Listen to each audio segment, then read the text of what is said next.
So that's literally one object interfering with the light stream that's picking up on the movement. When you begin to introduce other body movements and other dynamics, a way that can be done on that as well, like using the sensors that you're talking about, like from the Xbox 360 or like a Wii remote. The way that works is it basically creates an IR blob, and so you have this rectangle of visible space, and it interprets the IR blob, and the intensity of the IR blob tells the device how close you are to it, and then it tracks the X and Y movement. Well, when you introduce a person interfering with the space, that's no longer just a single blob, that's actually a multitude of blobs. It's an entire person creating characters. So one thing that could be done is we could actually pixel map that space.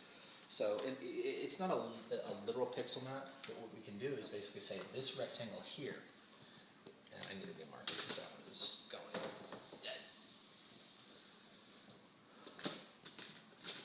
But if this is our rectangle of perception from the optical sensors, what we do is we basically say that this is a pixel map. So we would define an arbitrary number. We'll call it 0 to 100 to maintain the percent scale, and 0 to 100 here. So what we have is we have our X, we have our Y, and then the intensity of those pixels becomes our Z.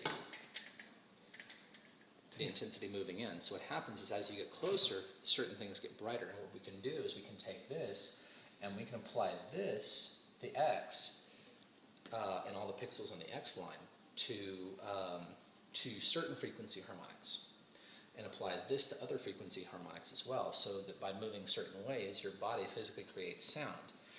And we can track it in such a manner where as people begin moving in the intensity, those different movements and such would create complementing harmonics. And what we do is we just translate the algorithms back so that their natural intuitive movement, moving on like an 8 count, like a traditional dancer would move, would basically create an 8 count of music.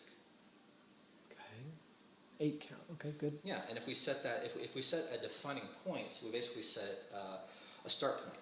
So when somebody steps into the thing, it recognizes them.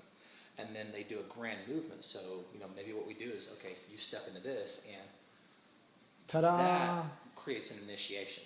And that initiates a cycle. A conductor of some kind. And it recognizes every move you do in there.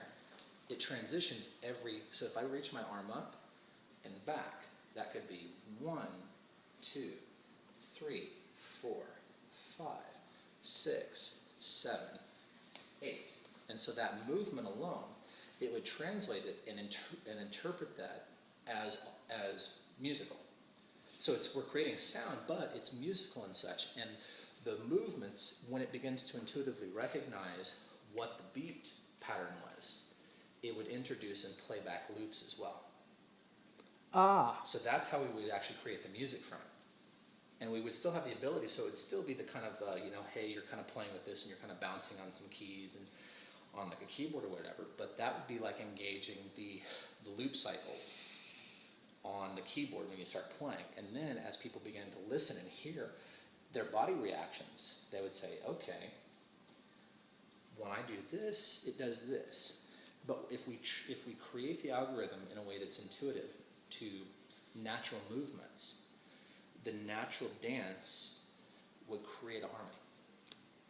And then, different kinds of stuff would create different effects. I mean, something fluid like this would create sinusoidal algorithms. Something that was a little bit more sharp would create like a Z wave or a square waveform. And when I'm saying that, I'm not saying the actual frequency of the music. I'm saying it would be those patterns would relate to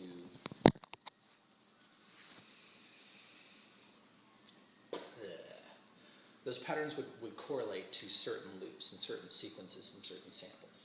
So it could start off in being something kind of smooth and fluid, and if they got sharper with the movements, it would transition the beats, and it would initiate loops that would be much more complementary to the style of movement they were doing. Basically, right, different beats for different rhythms of movement. Yeah. That I like. And who knows, I mean, maybe with something like this, what we also do is we introduce a template environment where we have a control surface, something very simple where they can walk up, and that control surface will define it'll create defining boundaries for their particular experience. So like having a touchscreen device that they can walk up to, maybe like like even using like an iPhone or iPad. Sure, an iPad, like iPhone, either one. Touching on something like that, they could say, okay, what style of music do you like?